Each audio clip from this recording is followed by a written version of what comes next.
오늘 선포할 하나님 말씀의 제목은 어린 양의 혼인식을 준비하라입니다. 오늘 본문 말씀은 요한계시록 19장 6절에서 9절까지의 말씀입니다. 성경에는 수많은 결혼식이 등장한다는 사실을 여러분 기억하십니까? 시작의 책인 성경 창세기 2장을 보더라도 최초의 결혼식이 신랑의 죽음을 통해서 신부를 얻음과 동시에 시작되는 것을 발견할 수가 있습니다. 창세기 2장 21절을 보게 되면 하나님께서는 아담을 깊은 잠에 빠지게 하셨고 그의 갈비뼈로부터 살을 채워 안에 이불을 얻도록 하셨죠. 그리고 이어지는 2장 22절에 보면 첫 번째 사람 아담과 이브의 결혼식 장면이 등장하게 됩니다. 주례는 하나님께서 쓰셨고요. 신랑은 아담이고 신부는 이브인 것입니다. 아담과 그의 죽음으로 얻게 된 아내의 이브를 얻게 되었을 때 아담은 이 지상에서 최초의 노래를 우리에게 들려줍니다. 그것은 바로 사랑의 노래입니다. 이는 이제 나의 뼈들 중에 뼈요 나의 살 중에 살이라. 그녀는 여자라 불리리니 그녀가 남자에게서 취하여 졌기 때문이라. 창세기 2장 23절의 말씀입니다. 그리고 우리가 읽었던 이제 여기 마지막 성경인 요한계시록에서도 마지막 결혼식이 등장하는 것을 우리는 보게 됩니다. 성경은 이 결혼식을 어린 양의 혼인식으로 명명하고 계시죠. 이 혼인 만찬에서는 마지막 아담이신 주 예수 그리스도께서 신랑으로 등장하고 그분의 죽음으로 사신 교회가 신부로 등장합니다. 그리고 수많은 하나님의 가족들이 결혼식 하객으로 참석하여서 우주적인 규모를 자랑하는 성대한 혼인식이 펼쳐지게 되죠. 단연컨대 성경의 시작과 끝이 결혼에 관한 것이라고 해도 과언은 아닐 것입니다. 그렇다면 성경은 왜 이 마지막 성경 끝에 결혼식, 즉 어린 양의 혼인식에 대해서 우리에게 말씀하고 계시는 것입니까? 바로 우리의 신랑이신 주 예수 그리스도께서 바로 이 날을 손꼽아 기다리고 계시기 때문입니다. 마지막 날을 살아가고 있는 우리에게 성경은 요한계시록 19장 6절에서 9절을 통해 가장 중요하고 우리가 준비해야 할 것이 바로 우리의 이 혼인식, 즉 어린 양의 혼인식이라는 것을 말씀하고 계십니다. 그리고 우리는 이 어린 양의 혼인식과 깊은 연관성이 있다는 사실을 성경을 통해서 우리에게 일깨워주고 계십니다. 오늘 성경이 우리에게 계시해 주시는 그날을 소망하는 모든 성도들이 되기를 바라며 이 하나님 말씀을 강론하도록 하겠습니다. 여러분, 우리는 왜 어린 양의 혼인식을 준비해야 할까요? 그 첫 번째 이유는 어린 양이신 주 예수 그리스도께서 사랑하는 그 신부가 바로 우리 자신이기 때문입니다. 여러분, 본문 6절에서 7절입니다. 그리고 내가 수많은 무리의 음성 같은 것을 들었는데 많은 물들의 음성 같으며 막강한 청둥들의 음성 같았으니 이같이 말하였더라. 할렐루야, 이는 전능하신 주 하나님께서 통치하시기 때문이라. 우리가 반가워하고 크게 기뻐하며 그분께 존귀를 돌리자. 이는 어린 양의 혼인잔치가 이르렀고 그분의 아내가 그녀 자신을 준비하였기 때문이라. 저는 오늘 소교에서 이 유대인들의 이 결혼 관습에 대해서 설명을 드리면서 성경 전체가 이 혼인 예식에 대해서 어떻게 우리에게 많은 것을 예표하고 있는지에 대해서 설명을 드리고자 합니다. 유대인들의 결혼 관습을 살펴보면 어린 양의 혼인식이 거행되기까지 어떤 과정이 있었고 앞으로 무엇이 진행될지를 알려주고 있어요. 자, 아들이 결혼할 나이가 차게 되면은 아버지는 자신의 하인을 시키거나 아니면 마을의 장로들에게 여쭤봐서 하나님의 율법을 행하고 남자를 전혀 모르는 순결한 처녀를 수소문합니다. 이에 신실한 하인을 통해서 찾아낸 신부감이 있는 마을을 아버지와 아들은 함께 동행해서 찾아가죠. 그리고 아버지는 그 처녀의 부모와 혼담을 나눕니다. 내 아들이 있는데 당신의 딸과 이 결혼을 시켜주려고 하는데 어떻습니까? 라고 묻는 거죠. 이때 두 부모님 간의 합의가 이루어지게 되면은 정혼을 하게 됩니다. 혼인을 하기로 이제 결정을 하게 되는데 신랑은 신부 부모에게 준비했었던 금과 은과 같은 지참금을 마련해서 지불합니다. 이것은 어떤 몸값의 의미라기보다는 지금까지 키워준 그 딸을 아들의 아내로 주는 것에 대한 감사의 표시로 드리는 것이죠. 이렇게 그 지침금이 지참금을 많이 준비를 못했다. 그러면 신부를 얻을 수가 없어요. 그래서 반드시 그 대가를 지불해야 됩니다. 그래서 여러분 한번 생각해 보시면은 창세기에서 야곱이 삼촌 라반의 집에 갔을 때에 어떻게 됐어요? 그 두 딸과 결혼하기 위해서 무려 14년을 일을 했었죠. 왜? 자기가 소유하고 있는 어떤 물건, 이제 지참금을 줄 만한 것이 없었기 때문에 노동의 대가로서 막대한 이윤을 삼촌 라반에게 제공을 했었던 것입니다. 이것은 결혼하기 위해서 신부의 아버지에게 지불해야 했던 결혼 지참금이라고 할 수가 있는 것이죠. 그리고 창세기 24장 1절을 보게 되더라도요. 아브라함이 아들 이삭의 신부를 얻기 위해서 결혼 지참금을 자신의 종 엘리에셀의 손에 쥐어주고 보내는 장면이 등장하게 됩니다. 자, 이것은 여러분 어린 양의 혼인식에 대한 예표예요. 자, 주 예수 그리스도께서 아버지를 떠나 이 지상에 인간의 몸을 입고 오셨어요. 아담이 이브를 얻기 위해서 죽음에 이른 것처럼 독생자 주 예수 그리스도께서도 신부를 얻기 위해서 죽으셔야만 했습니다. 주 예수 그리스도께서 신부를 얻기 위해서 어떤 대가를 결혼 지참금으로 지불하셨던 것이죠? 바로 그것은 주 예수 그리스도 곧 하나님 자신의 피였어요. 이에 대해서 사도 베드로는 베드로전서 1장 18절에서 19절에서 다음과 같이 말하였습니다. 너희가 알거니와 너희 조상들로부터 전통으로 받은 너희의 헛된 생활 방식에서 너희가 구속된 것은 은과 금같이, 그렇죠? 결혼 지참금에 해당되는 것이죠. 은과 금같이 썩을 수 있는 것들로 된 것이 아니요 오직 흠없고 점없는 어린 양의 피 같은 그리스도의 보배로운 피로 구속된 것이라 라고 말씀하고 계십니다. 그래서 사도 바울은 고린도전서 6장 19절과 20절에서 이렇게 말하였던 것이에요. 무슨 소리냐? 너의 몸이 너희 안에 계시는 성령님의 전, 곧 너희가 하나님께로부터 받은 성령님의 전인 것과 너희는 너희 자신의 것이 아니라는 것을 너희가 모르느냐? 이는 너희가 값을 치르고 산 바가 되었기 때문이라. 그러므로 너희의 몸과 너희의 영 안에서 하나님께 영광을 돌리라. 그것들은 하나님의 것이라고 선언하고 계시는 것입니다. 여러분 구원받으셨습니까? 그러면 여러분은 모두 다 예수님의 피값으로 사신, 대가를 지불하여 사신 여러분은 신부인 것입니다. 예수님께서는 우리를 죄와 사망의 모든 법에서 해방시켜 주셨어요. 우리는 사망과 지옥의 영원한 형벌을 받기에 합당한 그런 벌레와 같은 죄인들이었으나 그런 끔찍한 죄를 저질렀던 죄인들인데 하나님께서 우리를 사랑하신 거예요. 그리고 우리를 얻기 위해서 보배로운 피를 흘려 구속해 주셨고 이제는 어린 양의 신부로서 삼아주시는 은혜를 우리에게 베풀어 주신 것입니다. 그래서 우리는 이 보혈을 찬양하지 않을 수 없는 거예요. 이 어린 양의 피는 죄와 사망으로부터 세상을 장악하였던 사탄을 이기는 하나님의 능력이요 참된 하나님의 통치에 대한 선포인 것이에요. 그래서 우리는 거리에 나가서 주 예수 그리스도의 복음을 선포하고 또 우리가 복음에 합당한 삶을 살면서 예수 그리스도를 믿는 그리스도의 신부는 저렇게 다른 생활 방식을 추구하는 사람이구나. 그것을 마귀와 세상 사람들 앞에서 선언해야 하는 것입니다. 그러나 여러분 사실 이렇게 예수님께서 갈보리 십자가에서 피 흘려 죽으시고 장사되셨다가 성경 기록대로 부활하셨다는 이 사실 앞에서도 누구나 다 그리스도의 신부가 될 수 있는 것은 아닙니다. 이 정혼식에는 신부될 처녀의 동의가 필요하기 때문에요. 아무리 신랑이 원하고 신부의 부모가 딸아 제발 이 신랑 봐라 의젓하고 돈도 많고 부여해서 네가 시집가면 손에 물 안 묻히고 평생 호의호식하면서 살 수 있을 것이다 라고 설득을 한다 할지라도 이 신부될 처녀가 동의하지 않으면 이 혼인은 수락되지 않는 거예요. 그래서 신부될 처녀는 이 인생의 반려자를 받아들일지 말지를 결정해야 합니다.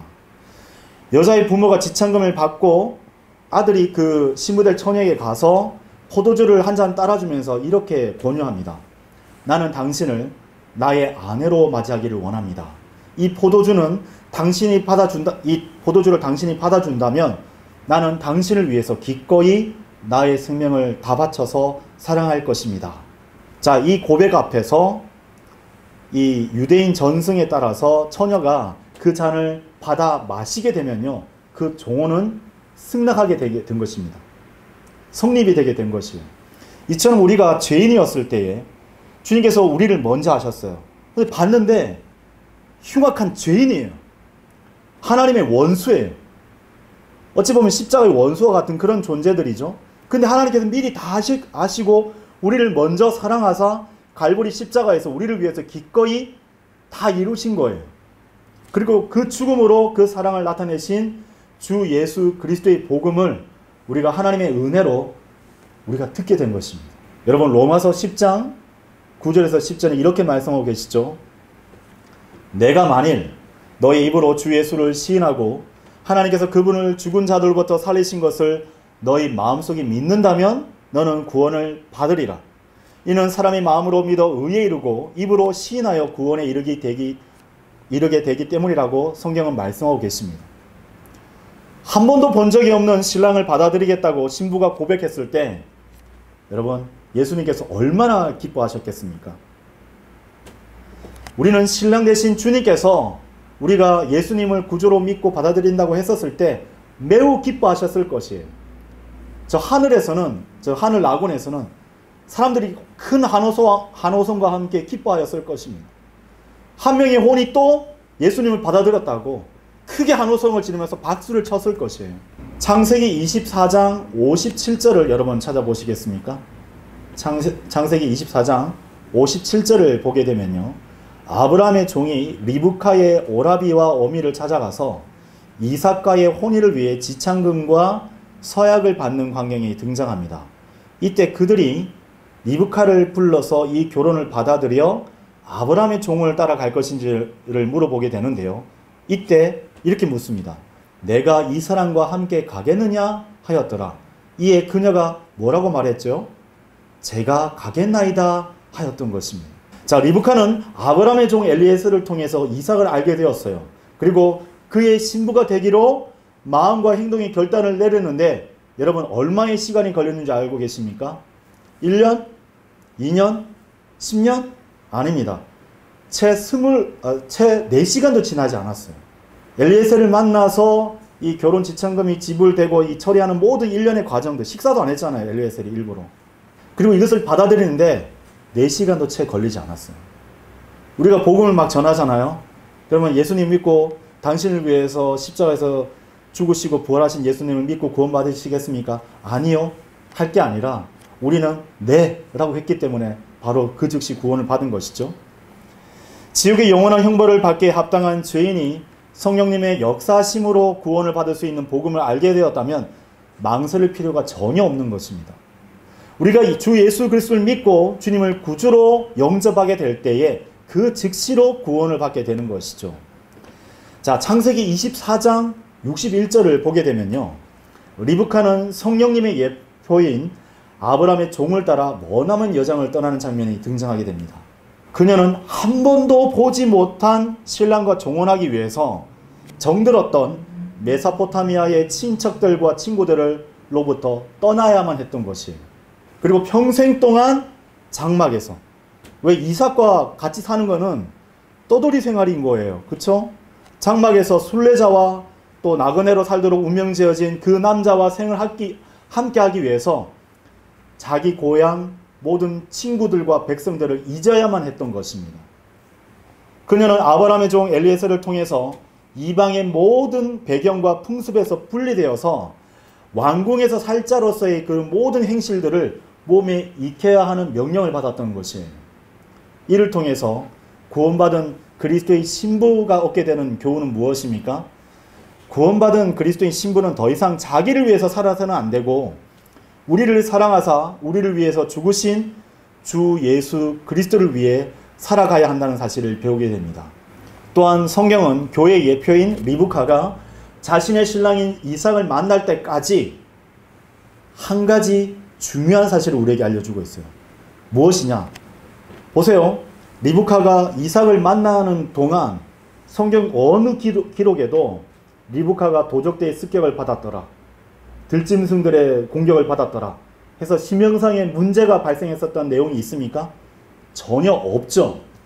이것은 오늘날 기독교 이단들의 어떤 주장들처럼 교회가 대환란을 통과한다는 비성경적인 주장을 반박하는 매우 훌륭하고 확실한 증거가 아닐 수 없는 것입니다. 여러분, 구원받으셨습니까? 교회는 결단코 대환란을 통과하지 않습니다. 666표라든지 어떤 그런 부분들에 대해서 두려워할 필요가 없어요.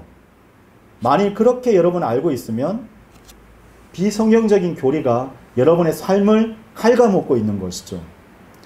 어린 양의 신부인 교회가 대환란을 통과한다는 것은 성경을 잘못 받아들였기 때문에 발생하는 문제인 것입니다. 자, 어린 양의 혼인식에 대해서 더 이해를 돕기 위해서 저는 유대인의 혼인 관습에 대해서 더 말씀을 드리고자 합니다. 자, 신부가 혼인을 받아들이기로 결정하고 난 뒤에는 언약식이 진행되게 됩니다. 언약식. 자, 신랑과 신부는 키투바라고 불리는 공식 문서에서 자신의 이름을 기재합니다. 혼인 서약을 하는 것이죠. 신랑 누구누구와 신부 누구누구는 앞으로 100년 가약을 맺는다. 뭐 이렇게 해서 서약서를 작성을 합니다. 그게 이제 기독교가 이게 들어가서 성경이 들어갔었던 모든 나라들은 이 서약서를 다 체결하는 것을 볼 수가 있죠. 저는 어제 혼인식에서도 그것을 봤었어요. 자, 이와 마찬가지로 우리가 주 예수 그리스도를 구주를 믿고 그분을 영접하게 되면은 우리는 그 즉시로 우리의 이름이 하나님의 생명의 책에 기록이 되게 됩니다. 그리고 여러분, 결단코 지워지지가 않아요. 자, 이제 이 언약식을 가지게 되면 실제적인 부부관계로 인정을 받게 됩니다. 이제 남편과 아내의 관계가 성립이 되게 된 것이에요.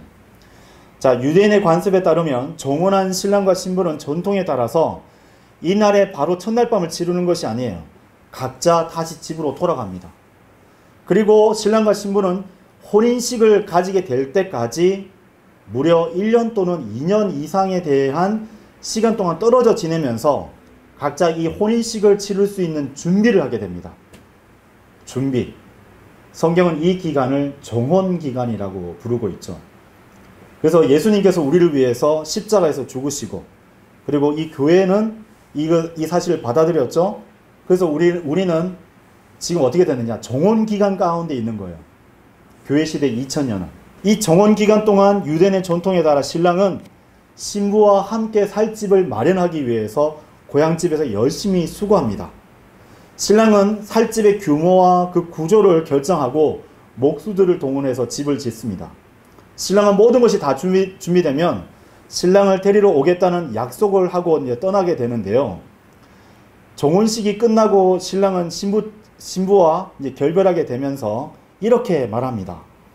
내가 가서 신부인 당신을 위해 초소를 준비하고 당신에게로 다시 와서 당신을 나 있는 곳에 데리고 가 거기서 함께 살겠소. 이와 마찬가지로 예수님께서도 동일한 약속을 우리에게 주셨죠. 바로 요한복음 14장 3절입니다. 찾아보실까요? 요한복음 14장 3절을 보십시오. 그리고 만일 내가 가서 너희를 위하여 한 초소를 예비한다면 나는 다시 올 것이요 너희를 나 자신에게로 맞아들이리라. 이는 내가 있는 곳에 너희도 또한 있게 하려 함이라 라고 되어 있어요. 여러분, 이 계시록 21장에 보면 이 어린 양께서 신부와 거할 처소의 이름을 우리에게 미리 알려주셨어요. 그 스위트 홈, 그 집의 이름을 미리 알려주셨어요. 그 이름이 어떻게 된 줄 알고 계십니까? 바로 새 예루살렘입니다. 너무 멋지죠. 이름 너무 멋지게 장명하셨어요. 이 새 예루살렘의 구조를 잠깐 설명을 드리자면 투명한 유리 같은 순금으로 다 되어 있어요. 게다가 벽옥을 기본으로 가지각색의 보석으로 우리가 살 집이 이 처소가 지어져 있습니다. 게다가 하나님의 이 보좌와 공원과 호수들, 그리고 생명나무와 생명수가 큰 숲을 이루고 있어요. 가끔 이게 도시에 보면은 호수공원이 있죠. 이런 것을 흉내낸 것이에요. 이 성경을 받아들였던 그 도시가 그렇게 이제 모방을 한 거예요. 그렇게 멋들어지게 호수가 끼워져 있는, 산림이 우거져 있는 이 공원을 조성을 하잖아요. 그러면 우리나라에 있는 사람들이 거기 이제 관리들이 가서 그걸 보고 너무 좋다. 우리도 행정적으로 도시를 지을 때 그렇게 하자라고 하고 짓는 거예요. 자, 이 도성의 길이와 너비와 높이가 어떻게 되냐면 무려 2,400km나 됩니다. 어마어마하죠. 이 존경하는 이 피터 로크만 목사님은 이에 대해서 다음과 같이 계산을 해보신 적이 있으신데요. 2000년 동안 1년에 약 400만 명이 구원받는다고 넉넉하게 한번 계산을 해보신 거예요. 그래서 그러면 2000년 동안 대략 몇 명이 구원받느냐? 약 80억 명이 구원받는다고 이렇게 가정을 하신 겁니다. 자, 그렇다고 봤었을 때 그러면 한 명의 성도마다 마당과 정원이 있고요. 그리고 연못이 펼쳐져 있는데 여러분에게 주어지는 그 대저택의 규모는 무려 286평이나 됩니다. 286평입니다. 200평이 넘어요. 여러분, 그 아름다운 저택이 값없이 우리에게 주어지는 거예요. 우리가 이 지상에서 예수님을 믿었어요. 근데 우리가 본의 아니게 주님을 위해서 우리가 수고하지 못했는데 어쩔 수 없이 하나님께서 우리를 사랑하셔가지고 일찍 생명호흡을 앗아가셨다가 할지라도 이 새 예루살렘은 우리에게 그저 값없이 주어지게 되는 것입니다. 얼마나 놀라운 은혜입니까? 바로 어린 양의 생명책에 기록된 자들만이 들어갈 수 있는 그곳, 그 새 예루살렘에 들어갈 날을 소망하는 우리 모두가 되기를 원합니다. 어린 양의 혼인식을 준비해야 하는 두 번째 이유는 무엇입니까?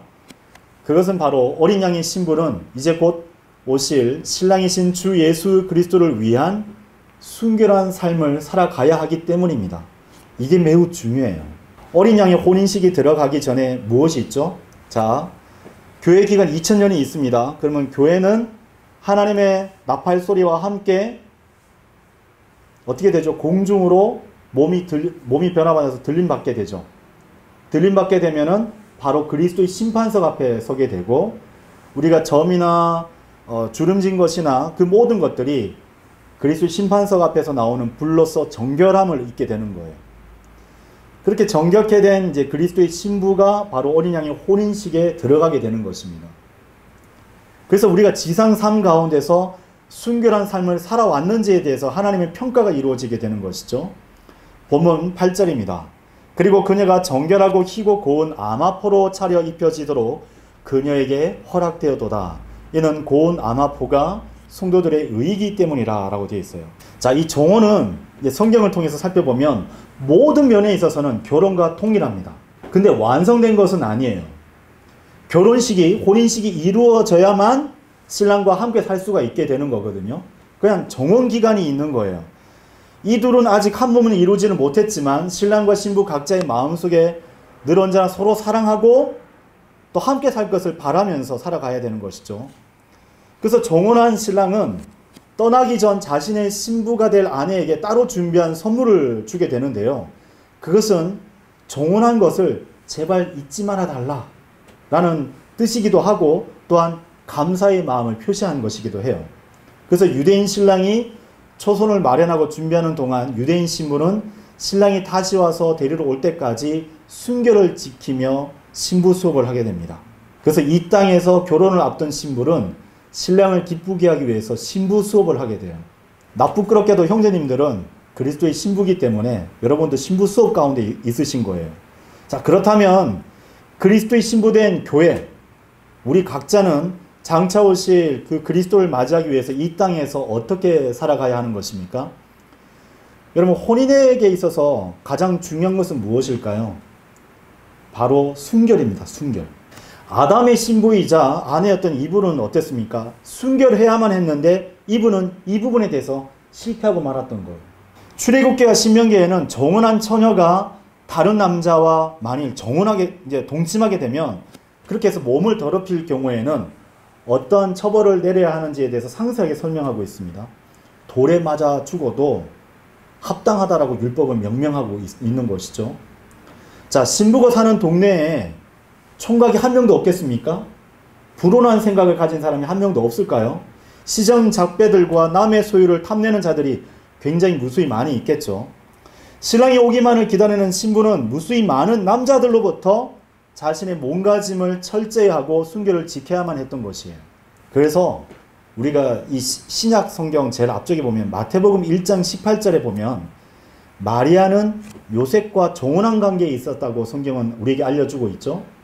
근데 이 요셉과 동침하기 이전에 마리아가 어떻게 됐어요? 성령님으로 잉태하게 된 것이잖아요. 예수님을. 그쵸? 그래서 그 사실을 알고 있었던 요셉은 마리아를 사랑하였기 때문에 어떻게 했느냐면 유대인 사이에서 이 사실이 알려질 경우 공개적인 본으로 마리아가 처벌받는 것을 원치 않아서 본인 쪽에서 그냥 이유를 들어가지고 파혼하기로 결정한 거예요.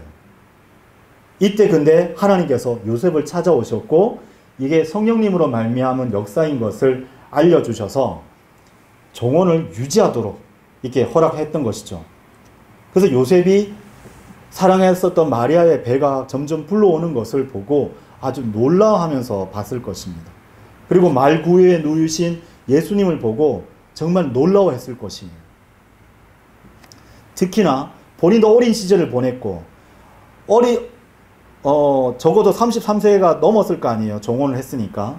근데 본인이 여러 가지 부분들을 성장 과정을 봤을 때 본인이나 똑같은 유대인 청년들이 어떻게 가르치지 않았음에도 불구하고 죄를 저지르는 것을 익혀보고 자랐잖아요. 근데 예수님께서 어릴 때부터 자라오는 것을 보고 정말 놀라워했을 것입니다. 마지막 아담이신 주 예수 그리스도께서는 우리를 이 세상에 홀로 내버려 두시면서 시련과 박해를 당하라라고 그리고 어떻게든 이겨내라라고 말씀하지 않으셨어요. 예수님께서는 떠나시기 전에 두려워하였던 제자들에게 다음과 같은 선물을 준비해 주셨던 것입니다. 여러분 요한복음 14장 16절에서 17절 말씀을 보십시오. 그리고 내가 아버지께 기도하겠노라. 그리하면 그분께서 너에게 또 다른 위로자를 주시리라. 이로써 그분께서 너희와 함께 영원토록 거하려 하심이니 바로 진리의 영이시라. 세상은 그분을 받아들일 수 없나니 그것이 그분을 보지 못하며 그분을 알지도 못하는 까닭이라. 그러나 너희는 그분을 아느니라. 이는 그분께서 너희와 함께 거하시며 너희 안에 계실 것이기 때문이라. 우리가 공중으로 들림받을 때에도 누구로 인하여 이것이 이루어지게 되는 것이죠? 엘리에셀이 신랑 이삭에게로 리브카를 데려갔던 것처럼 우리 안에 계신 성령님께서 그 놀라운 일들을 이루실 것이 어린 양의 혼인식까지 우리를 다 준비시켜서 앞에 딱 당도시키실 것입니다. 여러분 이 사실을 믿으십니까?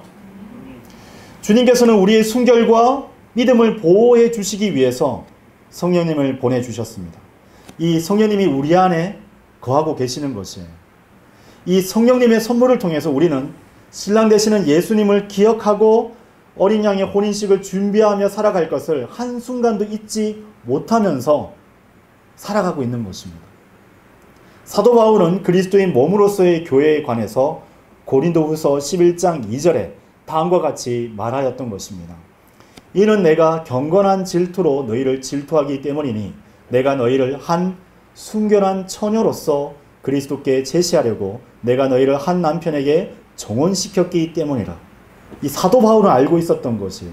우리가 그리스도의 신부로서 예배되어야 되는 그런 과정 가운데 있었던 것을. 그리고 이 그리스도의 신부에게 또 다른 것이 요구되는 것이 있습니다. 무엇인 줄 알고 계십니까? 바로 용기입니다. 용기가 필요해요. 그리스도의 신부는 세상과 하나 되는 것을 거부하기 때문에 세상으로부터 미움을 받고 따돌려지는 것을 두려워할 필요가 없는 것입니다. 그래서 여러분 스스로 훌륭한 용기를 내시기를 바랍니다. 이에 대해 사도 바울은 너희는 이 세상과 동화하지 말고 오히려 너희는 너희의 생각을 새롭게 함으로써 변화를 받아야 한다라고 로마서 12장 2절에서 말하였던 것입니다. 사도 요한도 이에 대해서 요한일서 2장 15절에 세상을 사랑하지 말고 세상 속에 있는 것들도 사랑하지 말라라고 우리에게 권면하였던 것입니다. 어린 양의 신부에게 요구되는 것은 이것으로 그치는 것이 아니죠. 어린 양의 신부는 경건한 행실로 교양을 익혀나가야 합니다. 항상 은혜와 더불어 소금으로 맛을 내듯이 여러분의 입술에서는요 건전한 교리에 입각한 말을 하셔야 됩니다. 사사로운 농담, 저급한 말을 해서는 안 돼요. 그리고 성경의 공고에 맞게 성도를 세워주는 말을 할 것을 유의해야 합니다.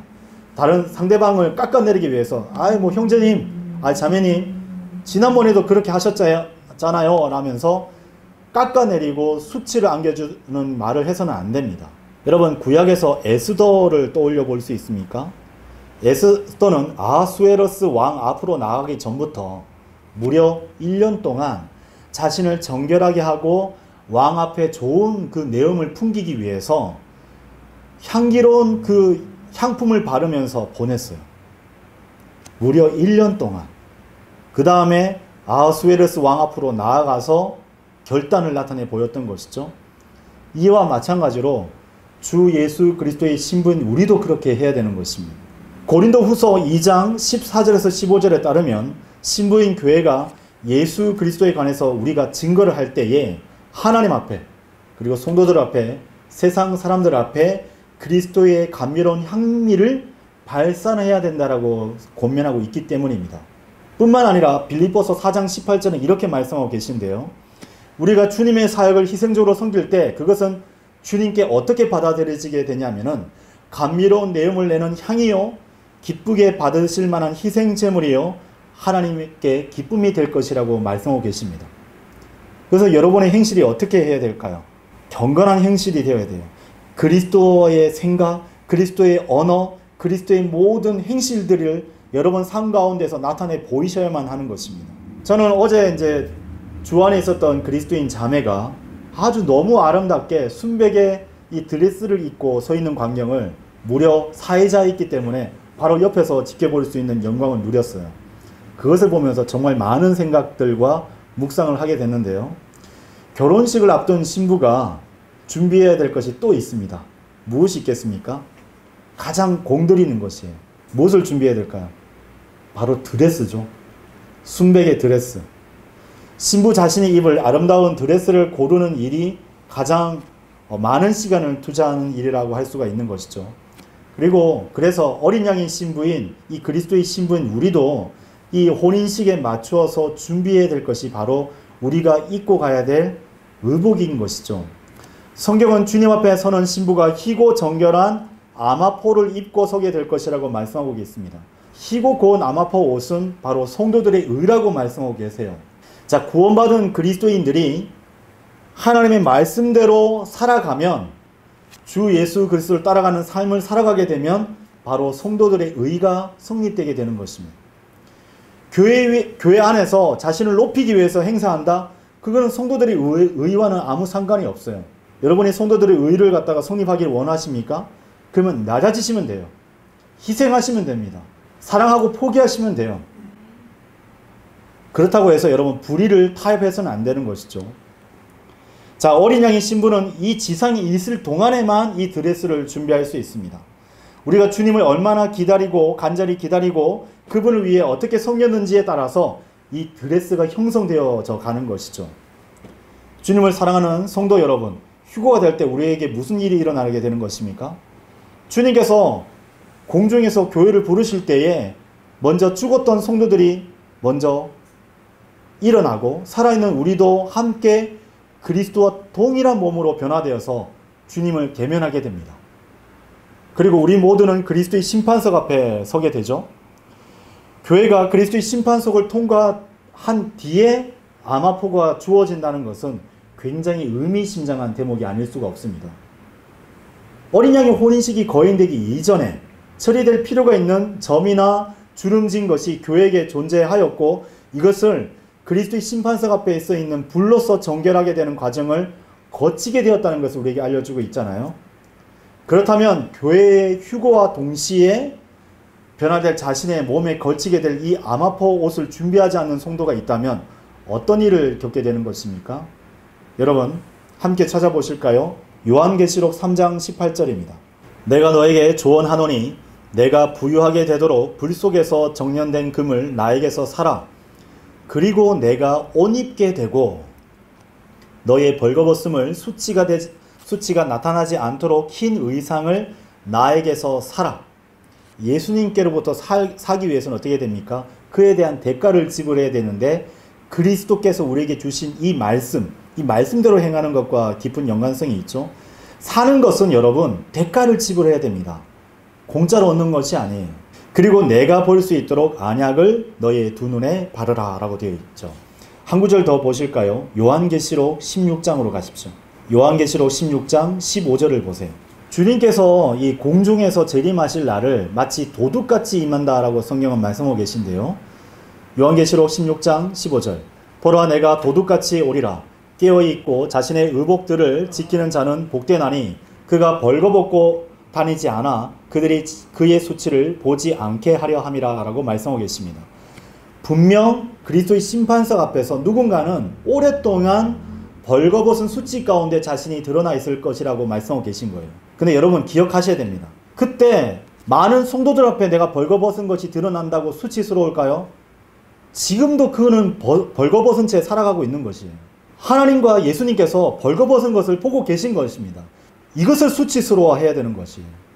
내가 그리스도의 심판석 앞에 있을 때에 수치스럽다. 그것만 생각하지 말라는 것입니다. 내가 예수 그리스도를 따라서 옷 입고 있는지를 살펴보셔야 되는 겁니다. 이 때문에 요한일서 2장 28절에 보게 되면은 그런즉 이제 어린 자녀들아 그분 안에 거하라. 이는 그분께서 나타나실 때 우리가 자신감을 지니려 함이요 그분께서 오실 때 그분 앞에서 부끄러워하지 않으려 함이라고 말씀하고 계십니다. 이제 그제서야 우리가 주님의 얼굴을 대면하고 주님과 두 눈이 마주쳐요. 여러분 어린 자녀들이 여러분이 양육했었던 어린 자녀들이나 지도했었던 학생들이나 어떤 그런 어린 사람들이 잘못을 저질렀어요. 그러면 훈육하는 여러분의 눈을 잘 마주치려고 하십니까? 아니죠. 우리가 성인이 되고 뭐 40살, 50살, 60살이 다 되어도 우리가 다른 사람에게 잘못을 저지르면 그 사람의 두 눈을 똑바로 보고 대할 수 있습니까? 그러지 못하잖아요. 여러분 그러한 날을 맞이하시면 안 됩니다. 주님의 두 눈을 정말 너무 내가 보고 싶었던 그 신랑 되시는 예수님을 기쁨으로 봐야 되잖아요. 그러한 자신감을 얻는 여러분이 되시길 바랍니다. 그래서 사도 바울은 성령 하나님을 통해서 그리스도의 계시를 받아서 우리에게 이렇게 권면하였던 것이에요. 우리가 모든 사람에게 저마다 경고하고 모든 지혜로 모든 사람에게 저마다 가르치면서 그분을 선포하느니라. 이는 우리가 모든 사람을 저마다 그리스도 예수 안에서 완전하게 제시하는 것이라 라고 얘기하고 있습니다. 여러분을 통해서 예수님이 제시되는 삶을 살아내 나가고 있다. 그러면 여러분 자신감을 가지시면 됩니다. 근데 여러분의 삶을 통해서 예수님을 드러나는 삶을 살아내 가지 못하고 있다. 그러면 여러분의 의복을 준비하고 못하고 계시는 것이죠. 우리는 어린 양의 신부로서 날마다 순결을 유지하고 그리스도 앞에 우리 자신을 제시할 필요가 있습니다. 준비하셔야 돼요. 거룩하신 하나님 앞에 하나님의 성도로서 또한 그리스도의 신부로서 순결하고 거룩한 삶을 살아내는 여러분이 되시기를 바랍니다. 어린 양의 혼인식을 준비해야 하는 마지막 세 번째 이유는 무엇입니까? 그것은 곧 신랑 되신 주 예수 그리스도께서 신부인 우리를 맞이하기 위하여 오실 것이기 때문입니다. 여러분 바로 지금이 될 수 있어요. 예배 후가 될 수도 있습니다. 식사 교제 후에 우리가 또 오후에 나가서 거리에 나가서 복음을 선포하는 그때에 공중에서 큰 나팔 소리와 함께 하나님께 우리 각자의 이름을 부르실 수도 있어요. 그러한 생각으로 여러분 살아나가시길 바랍니다. 여러분 마가복음 13장 32절에서 33절 말씀을 찾아보십시오. 여러분이 찾으시는 동안 저는 유대인의 결혼 풍습에 대해서 다시 연이어서 말씀을 드리겠습니다. 자, 신랑이 신부와 함께 살 집을 마련하기 위해서 자신의 집으로 이제 돌아왔죠. 그 다음에 목수들과 함께 집을 짓는다고 말씀을 드렸습니다. 자, 신랑이 태어난 마을에서는 그 신랑의 친구들이 그 신랑의 정혼 소식을 들었어요. 뭐 부럽기도 하고 또 먼저 결혼했던 사람들, 결혼한 신랑의 친구들은 또 그 정혼 소식에 대해서 축하하기 위해서 찾아왔겠죠. 그러면 똑같은 질문을 신랑에게 던졌을 것입니다. 이복의 친구, 신부는 언제 데리러 갈 거야? 라고 이렇게 물었을 것이 마땅하죠. 그러면 유대인 결혼 관습에 따라서 신랑은 그의 친구들에게 다음과 같이 대답을 합니다. 그날은 아버지께서 알고 계셔. 그때를 결정짓는 것이 바로 자신의 아버지에게 있다는 것을 알고 있는 신랑은 자신의 친구에게 이렇게 얘기하는 것입니다. 우리 구주이신 주 예수 그리스도께서 우리에게 마가복음 13장 32절을 통해서 이렇게 말씀하고 계십니다. 그러나 그날과 그 시각에 대하여 아는 사람은 아무도 없나니 없도다. 하늘에 있는 천사들도 모르고 아들도 모르며 아버지만 아시느니라. 여러분 중에 어떤 성경 교사가 주님께서 반드시 이날에 오십니다 라고 얘기하고 있는 사람이 있으면 여러분 조심하십시오. 그 사람과 멀어지시기를 간구드립니다. 너희는 주의하고 깨어서 기도하라. 이는 그때가 언제인지 너희가 모르기 때문이라. 오직 하나님 아버지께서만이 알고 계십니다. 어쩌면 지금도 예수님께서는 고개를 돌리셔서 아버지의 얼굴을 바라보시면서 언제 그 입술에서 아들아 바로 지금이다 라고 얘기하시는 것을 기다리고 계실 것입니다. 이제 때가 되어 아버지가 신부를 맞이할 처소가 다 마련되고 모든 것이 맞이할 준비가 되면은 아들을 부릅니다.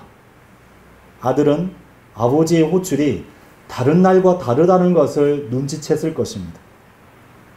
아들은 비로소 드디어 아버지로부터 혼인식 날짜를 전해 듣게 됩니다. 그렇다고 해서 단번에 갈까요? 그렇진 않죠.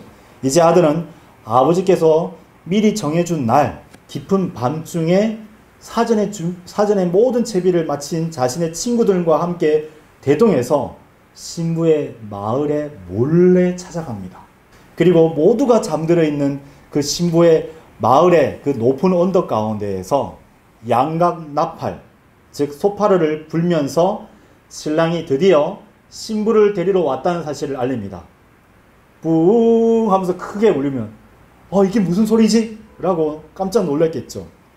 이 데살로니가전서 4장을 보게 되면 신랑이신 주 예수 그리스도께서 청사장의 나팔 소리와 함께 공중에서 재림하셔서 자신의 신부인 교회를 데리러 오신다고 말씀하고 계십니다. 깨어 기도하는 성도들은 솔로몬의 아가 2장 10절의 그 음성을 분명 듣게 될 것입니다.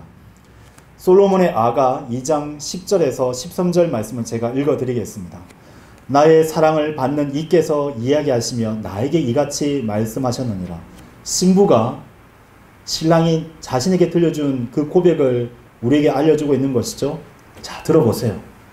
나의 사랑 나의 어여쁜 자야 일어나 떠나자. 이제 보라 겨울이 지나고 비도 그쳐 사라지기 때문이라. 지상에는 꽃들이 나타나고 새들이 노래하는 때가 오나니 산비둘기의 음성이 우리의 지역에서 들려오는도다. 무화과 나무는 그녀의 푸른 무화과들을 내고 연한 포도가 열린 포도나무들은 좋은 향을 발산하는도다. 일어나라 나의 사랑 나의 어여쁜 자야 일어나 떠나자. 유대인 신부는 신랑과 함께 신랑의 아버지의 집으로 가서 7일간의 본격적인 혼인식과 혼인 만찬을 치르게 됩니다. 여러분 제가 본문 말씀 9절을 읽겠습니다. 그리고 그가 나에게 말하기를 어린 양의 혼인 만찬으로 부르심을 받은 자들은 복되도다 라고 기록하라 하니라. 그러고 나서 그가 나에게 말하기를 이것들은 하나님께서 진실되이 하신 말씀들이라 하니라. 자, 휴거가 일어난 뒤에 지상에는 무슨 일이 벌어지느냐? 7년 동안의 대환란이 일어납니다. 야곱의 고난이라고 불리는 때죠. 어린 양이 신부의 고난이 아닙니다, 여러분. 야곱의 고난의 때예요. 유대인들을 심판하기 위해서 예수 그리스도를 십자가에 처형했었던 유대인들에 대한 피해 대가를 치르는 날이에요. 그리고 공중에서는 어린 양의 혼인식이 벌어지고 있는 것입니다. 혼인 만찬이. 자, 여러분 묻겠습니다. 지금까지 얼마만큼 많은 결혼식에 참여하셨습니까? 숫자를 한번 세어보셨나요? 저는 어릴 때 그 가물가물거리는 기억, 아버지와 어머니의 손을 붙잡고 친척 일가나 뭐 아버지의 친구 결혼식이나 뭐 이렇게 등등 찾아갔었던 결혼식, 직장에서도 그렇죠. 특히 교회에서는 얼마나 많습니까? 그렇죠. 제가 한 해에 무려 제가 청년회 때에 무려 한 10번 이상 결혼식 사회를 했었던 적도 있는 것 같아요. 축가 다 포함해가지고. 이제 교회 내에서 그렇게 혼인식을 치르다 보니까 정말 세는 곳조차도 잊어버려서 생각나지 않는 성도들이 이 자리에 있으실 것입니다. 결혼식의 크기와 규모를 한번 생각해 보세요. 어마어마한 것도 되게 많죠. 어떤 자리는 둥근 테이블에 앉아서 스테이크를 막 썰고, 그쵸? 예식을 벌어지는 것도 보고 바로 그 자리에서 웨이터들이 막 음식을 날아다 주는 그런 것도 여러분 보셨을 것이고, 아니면 국수를 말아서 먹었었던 것도 기억이 나실 것입니다. 세상에서 몇몇 사람들만 불러서 조촐하게 식을 올리는 결혼식이 있는가 하면 매스컴과 기네스북에 등재될 만큼 초호화 결혼식이 거행되기도 하죠. 그렇다면 세상에서 가장 비싼 초호화 결혼식의 타이틀은 누가 가지고 있을까요? 제가 알아본 바로는 천억 가까이 소요되었었던 영국 왕실의 결혼식이 있었어요. 그러나 1등이 아닙니다. 무인도를 통째로 사서 결혼식을 치렀었던 세계 대부호 1위였던 마이크로소프트의 빌 게이츠도 아닙니다. 초와 결혼식의 타이틀 굉장히 유명했었는데요. 미국의 제45대 대통령이었던 도널드 트럼프의 결혼식 2005년 1월에 있었죠. 세계 유명 디자이너 크리스찬 디올이 550시간을 들여서 신부의 웨딩 드레스를 제작을 했었어요. 그리고 1500개의 장식을 드레스에다가 다 부착을 하고요. 그리고 이 드레스의 가격이 언론에 공개됐는데 무려 10만 달러, 우리나라 돈으로 환산하면 옷 한 벌에 1억입니다. 그리고 신부의 손가락에는 150만 달러, 우리나라 돈으로 환산하면 15억이 체결됩니다. 15억짜리 반지가 있는 거예요. 그리고 식이 끝난 후에 피로연이 개최됐는데요. 그 피로연에 이동하는 손님들을 태웠던 모든 차량은 최고급 리무진이었는데 무려 100여 대 정도 되었던 거예요. 100대 이상이 줄지어서 행렬을 이루었던 것을 보였던 것이죠. 그리고 그 피로연 장소는 무려 300여 평 정도 됩니다. 아까 읽었던 제가 새 예루살렘보다 좀 작죠. 36인조 현악 앙상블이 오케스트라 연주를 막 합니다. 얼마나 풍성한 음악이 흐르고 바닥은요 순백의 대리석이 깔려 있어요. 그리고 순금 몰딩에 크리스털로 매치된 디자인으로 화려한 빛을 발산하는 샹드리에가 피로 연장 중앙에서 아름다운 빛을 반짝거리고 있습니다. 그리고 한켠에는 200여 명의 서커스 단원들이 막 묘기를 벌이고 있고요. 그리고 밤이 되자 레이저 쇼가 또 저쪽 해변가에서는 폭죽과 불꽃 놀이가 막 벌어집니다. 그리고 이제 밤이 되자 당시 2005년도에 굉장히 유명했었던 미국의 팝 가수 크리스티나 아길레라가 노래를 불렀어요. 근데 노래 한 곡 불렀는데 돈을 얼마나 받았느냐? 무려 35억을 받았습니다. 굉장히 많은 돈이 들어갔죠. 얼마나 들어갔을까요? 약 500억 정도가 들어갔다고 합니다. 1등은 아니죠. 자, 다음 타이틀을 한번 보시면 인도 릴라이언스 그룹의 무케시 암바니 회장이 딸이 결혼할 때에 돈을 썼어요. 그래서 세계 각지의 유명한 사람들을 다 초대했는데 자신이 가지고 있던 전세기 100여 대를 동원해서 딸 결혼식을 동원을 했다고 합니다. 이때 들어갔던 돈이 무려 1128억을 썼어요. 어마어마하죠. 근데 이것이 최근 2024년도 때 다시 갱신이 됐어요. 이 암바니 회장의 막내 아들 아난트의 결혼식이 세계 1위 타이틀을 가져갔습니다. 무려 얼마 정도 썼느냐? 8천억을 썼습니다. 어마어마하죠. 예. 뭐 저스틴 비버, 케이트 페리, 리안나 전 잘 모르겠는데 뭐 저스틴 비버 정도는 알겠네요. 정재계의 유명한 각국의 인사들 그리고 할리우드 스타들을 대거 동원했고요. 그리고 여기 썼었던 돈은 뭐 어마어마합니다. 정말 뭐 재단사, 안무가, 음악과 목수들이 총동원되었고 또 그 18캐럿에 해당되는 다이아몬드 목걸이 뭐 돈 수치는 제가 일일이 다 계산하지 않아도 어마어마하죠. 근데 여러분 아까 우리가 읽었었던 본문 기억하십니까? 요한계시록 19장 6절에서 9절에 나오는 이 어린 양의 혼인식은 지금까지 있었던 어떠한 결혼식도 이 본문에서 거행되는 어린 양의 혼인식과 감히 겸질 수가 없어요. 왜 그렇습니까? 이 혼인식의 규모는 바로 우주적으로 펼쳐지기 때문입니다. 준비 기간도 해도 몇 달이 아닙니다. 무려 2000년이 넘어요. 이 혼인식은 가히 세상이 흉내낼 수 없는 아름다움과 큰 즐거움과 기쁨의 찬양으로 가득 차 있을 것입니다. 이때 성대한 혼인식에 수많은 하객들이 자리를 가득 메우게 될 것이에요. 수천의 천사들이 도열해서 그들이 한 번도 우리가 듣지 못했던 아름다운 찬양을 울려 퍼지게 만들 것이고요.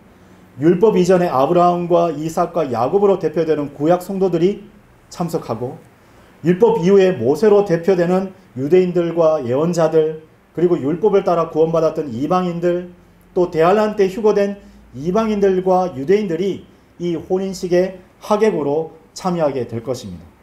여러분 이 날이 속히 올 것입니다. 우리 모두 그날을 사모하는 성도들이 되기를 바랍니다.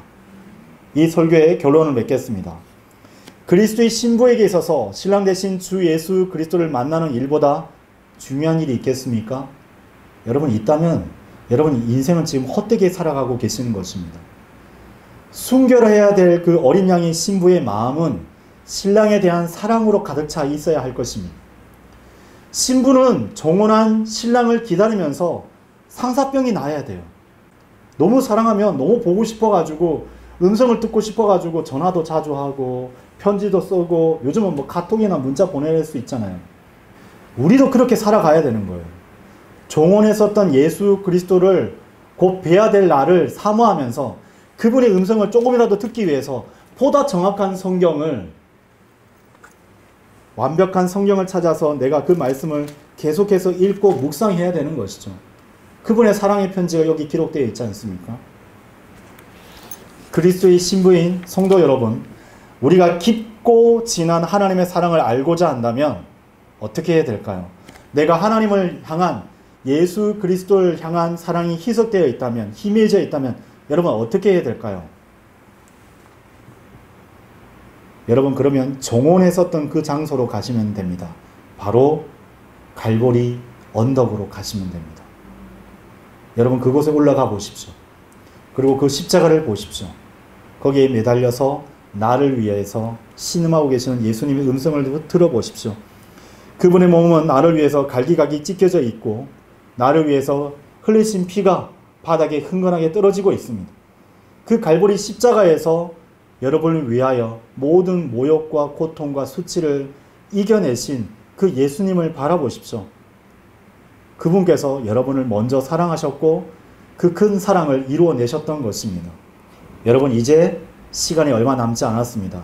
말씀드렸던 대로 이제 정혼기간이 끝납니다. 어린 양이신 주 예수 그리스도께서도 이 날을 손꼽아 기다리고 계시죠. 이제 곧 그분을 만나 뵐 날이 멀지 않았습니다. 우리는 결혼식에서 종종 우는 신부의 모습을 봅니다. 어제도 봤어요. 그동안 혼인 예식을 준비하면서 받았던 소름이나 어려움, 그리고 부모님의 은혜와 사랑에 북받쳐 우는 것이 분명할 테죠. 우리도 어린 양의 혼인식 때 눈물을 보일 것입니다. 내가 예수님을 위해서 포기했었던 것들, 주님만을 위해서 살아왔었던 그 모든 삶의 여정들을 생각하면 여러분 정말 많은 눈물들을 흘리실 것이 분명하죠. 우리의 신랑 되신 예수님께서는 그 눈물을 친히 닦아주시고 더 이상 눈물 흘리지 않는 영원한 행복으로 우리를 이끌어 주실 것입니다. 주님께서는 우리의 희생과 고난이 감히 비견될 수 없는 영광과 존귀로 돌려받게 될 것이라고 우리에게 아름다운 그 말씀을 들려주고 계시는 것입니다. 그날까지 여러분 견딜 힘이 없거나 자신 안에 소망이 사라져 버린 채 지금까지 어렵게 이 모든 것을 버텨왔다면 더 큰 은혜를 아낌없이 주시고 꾸짖지 아니하시는 하나님 아버지께 나아가 간구하시는 여러분이 되시기를 바랍니다. 이제 곧 오실 신랑 되시는 주 예수 그리스도를 기다리는 우리 모두가 되기를 바라며 이 설교를 마치겠습니다. 감사합니다.